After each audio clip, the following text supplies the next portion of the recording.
Hey everyone, welcome to this video. So in this video, we are going to discuss about voltage and current and resistivity. Okay. So what we actually discuss about here, it is a very basic important topic. So you can understand about what is voltage and what is current. First of all, what is voltage? If I ask you the question on you, what is your answer? So if you know this answer, you just post your answer on the comment. Okay. Okay. So I'm going to be tell you that what is mean by voltage. So voltage means it is one of the force or pressure. Okay. So simply if I want to move any object, here I'm having my mobile phone. Okay, if I want to move my object, it requires one force, right? So likewise, if I want to move anything, I need one force or pressure to move the object. So same thing inside that. So if I want to move the electrons inside the material, so I need one force. That force is called as an voltage. Okay, so we can simply tell in technical term we call it as an voltage. Okay, so because why it is actually required, so inside that we are having the number of electrons. That number of electrons I am going to be move it. For that, I need one force. So that force is called as an voltage. Okay. So simply we can tell it as force or pressure. So that is called as an voltage. For example, how we can easily understand this voltage is actually working inside the circuit? Okay. I'm going to be explain this how it is actually working. Okay. First of all, you just think one water tank. Okay, in your home. So everybody having water tank in your right. So that water tank, you just simply tell that where you can feel the more pressure in it, whether top of the tank or in bottom of the tank. Okay, so it is top of the tank which is having very less pressure, right? But the bottom of the tank, it is having the more pressure, right? It is having it is a common logic. Okay, so because it is dumping more water, so bottom of the region you can felt more pressure in it, but top layer it is having the less pressure.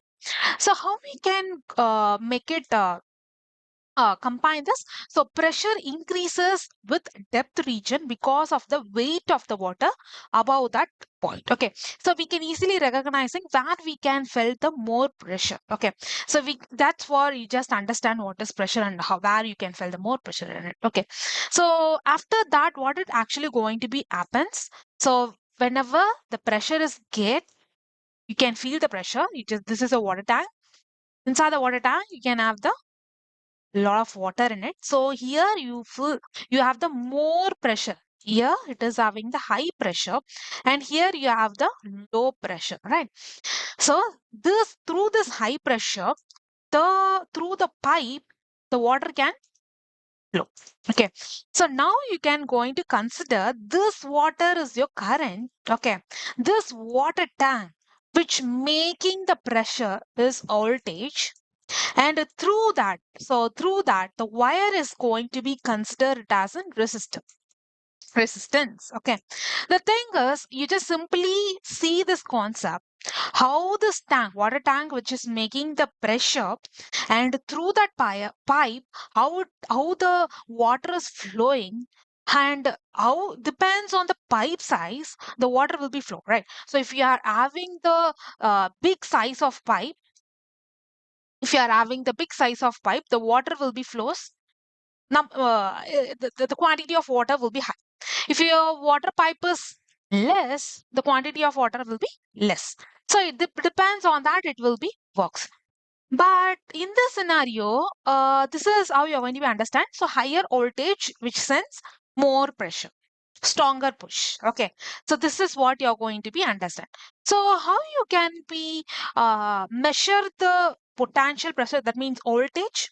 So whenever it is an voltage, you just keep it on the mind one thing, guys. Definitely you require the 2 points. So how we can measure this point? It is having the less pressure, it is having a high pressure. So definitely this voltage has been calculated at the 2 point. So in Ohm's law also telling, right? So the potential difference between the two ends of row. So also the voltage is same. So voltage, how it is actually going to be find it? The potential difference between the two at end or two terminal. Okay. So that is going to be calculated as an voltage. Here it is the low potential. Yes, it is the high potential. So when it is going to be calculated, when it is going to be differentiated, you can find the what is the pressure, what is the voltage of this exact value. You can able to easily find it. So this is how you are going to be doing. Okay, and definitely you must be required the 2 points. Yeah. So for example, you can take it. So this complete charges. So we are completely studying about the voltage, current, and resistivity, right? So for example, I explained this tank, and for you, you can easily understand that concept, right? So what I'm trying to mean is, so how the current is actually forming with because of the electrons. Okay, so these electrons, which is completely the negative charges only. Okay, we know that we might be studied that. So we are having this electrons, which is completely the negative charges, electrons. So in our home, how we can easily compare this concept is, okay. So first of all, here I've been mentioned one example. Okay. This is the common examination. So here you just take 1 point as a, okay, same logic you just applied on this potential difference. I'm going to be taking a 2 point. This is point A. This is point B. Okay. In this point A, I'm having the 50 electrons. What? I'm having the 50 electrons. We know that voltage is considered as one of the pressure which is going to be making with because of this electrons going to be moved, right? So it is going to be creating the current. For 1 point, I'm having a 50 electrons. In another point, how many electrons I'm having? For example, 30 electrons. Okay. So how it is actually going to be considered? So the difference between these 2 points. So you are going to be minus of this point. Okay. So higher potential going to be get minus by the lower potential. So you can easily get the value of 20 volt. So total values, the potential difference between two end is 20 volt. So this is how you are going to be find it. Okay. So how it is actually working in our home. So you just simply see your home and see the socket. So we are having a three terminal. One is called as an earth. Okay. One is called as an earth, and another one is a phase. Okay. And another one is a neutral. Okay. So we know that how much volt which is coming in our home. So it is a 230. Okay. So 230 volt in phase region and 0 at the neutral region. Okay. So we will get the 0. So when these two, it is called as a potential difference. Okay, it is called as a potential difference between the one node, one end and another end. So which is making the 0 volt and which is making a 230 volt. Okay, so it will be creating the pressure. So we will come to the current. Okay, so this is how we are going to be. We just simply plug in any electrical appliances. It will be running. So how it is actually going to be running, we will see at the next slide. Okay. So this is how you're going to be finding out the potential difference. Okay. And what are the key points you're going to be take it as? So we can measure this voltage in form of V, that is voltage.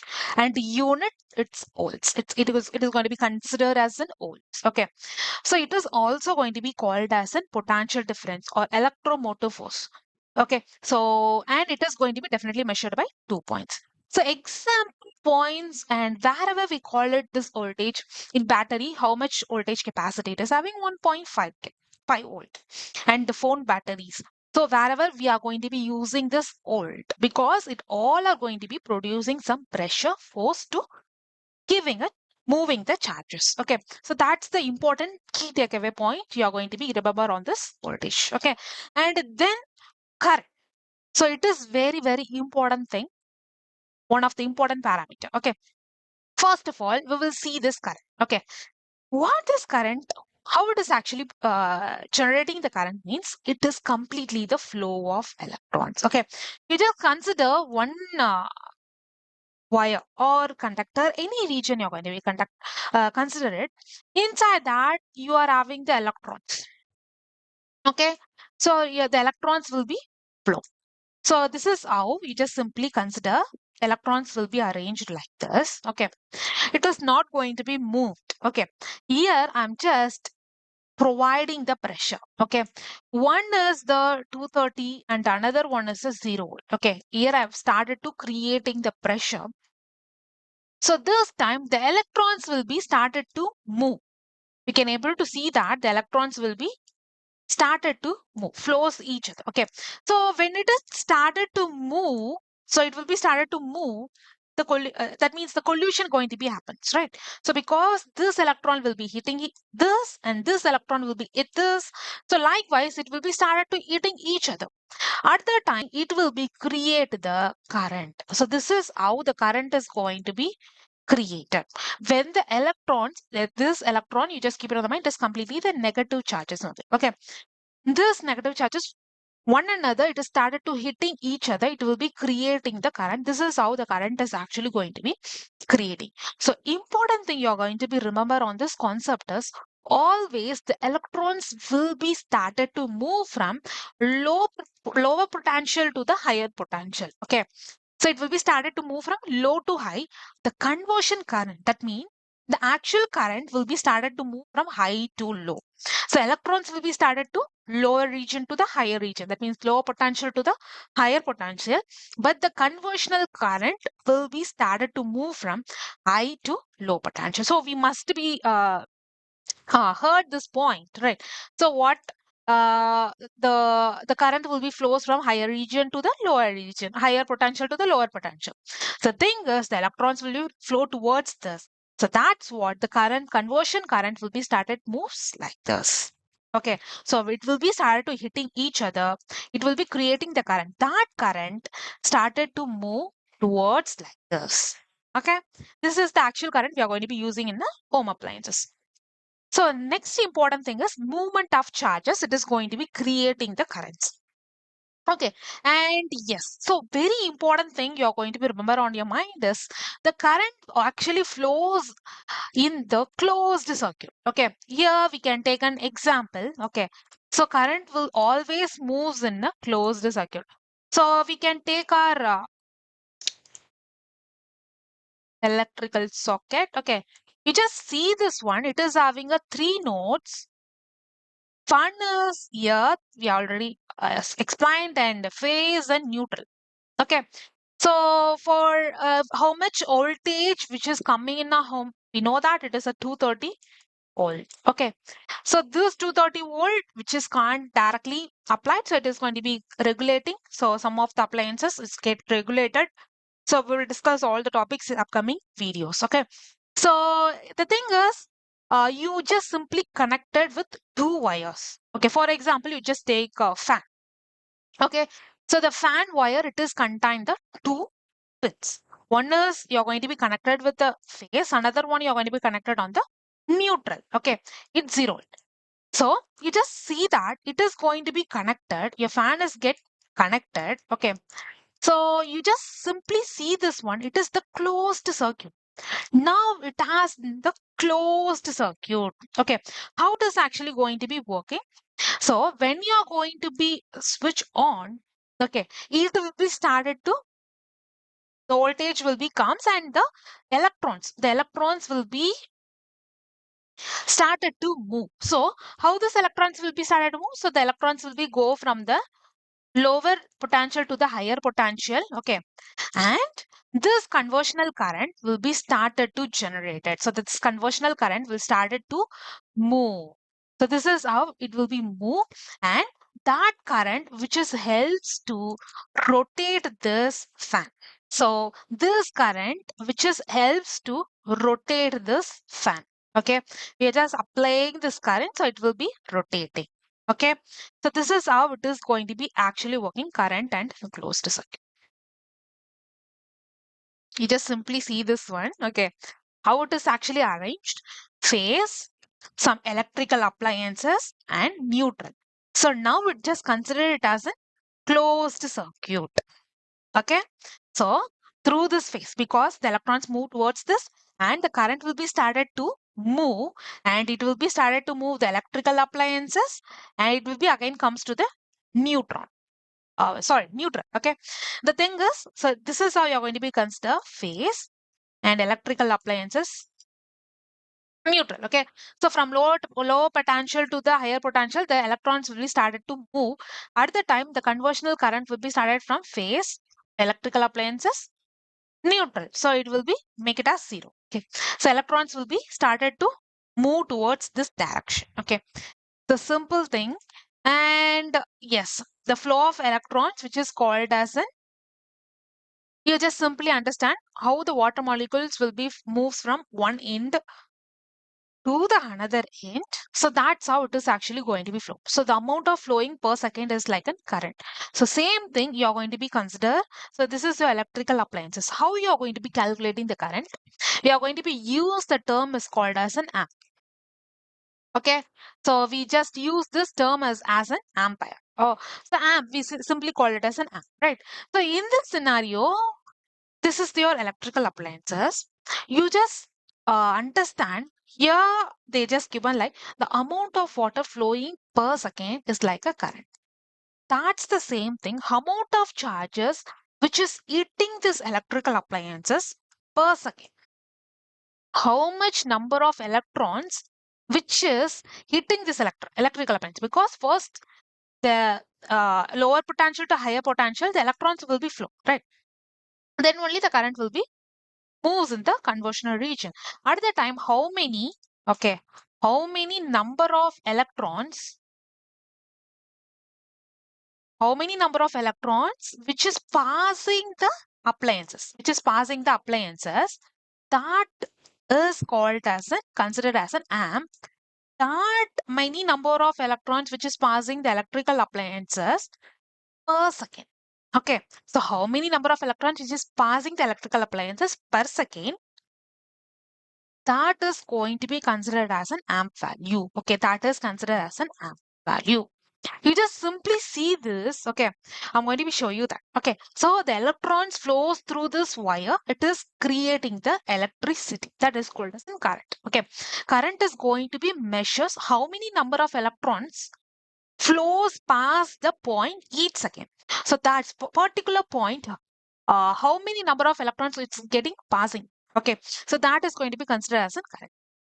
Important key point is, so simply the symbol we are going to be using current is I. Voltage, which is V. Here we are going to be use it as an I. So I is intense I in a French term. So unit, which is the amp. Okay, and you just simply see this one amp, which is 6.4 billion of electrons flowing per second. So here I told you that for per second, how many number of electrons? Okay, how many number of electrons which is passing that particular point? Simply see that it is a 6.25 about of billions and billions of electrons which is passing that. So that's how we can be able to get that much amount of electricity current. Okay, I hope you clear about this point. And direction, you always remember that the current direction will be always positive to negative terminal. Okay. So same example, how much, so if you just take your adapter, so they have been mentioned what the power, what the watts, and what is the current it can capable to capable of. Okay, so all things that might be mentioned that, so that's how. So what is the LED bulb amp and car headlight amp is, which is 5 amp, and lightning amp is, it is a 30,000 amp. Okay, so which is very very huge, right? So yes, so this is our point, guys. So here this video we have been discuss about the voltage and the current. Okay, so simply we can see that resistivity. What is resistivity? We can clearly discuss about the next video, but I just simply explain about how this voltage and current is going to be behave in the series and parallel. If I'm going to be connect the resistor in series, if I'm going to be connected my resistor in parallel, how it is actually going to be works. Okay. So everything we are going to be discuss on this next video. I hope you this video is very short, but I hope you will definitely enjoy this video. And I'm going to be meet you on tomorrow next video. So until it's goodbye from Charlotte. Bye guys.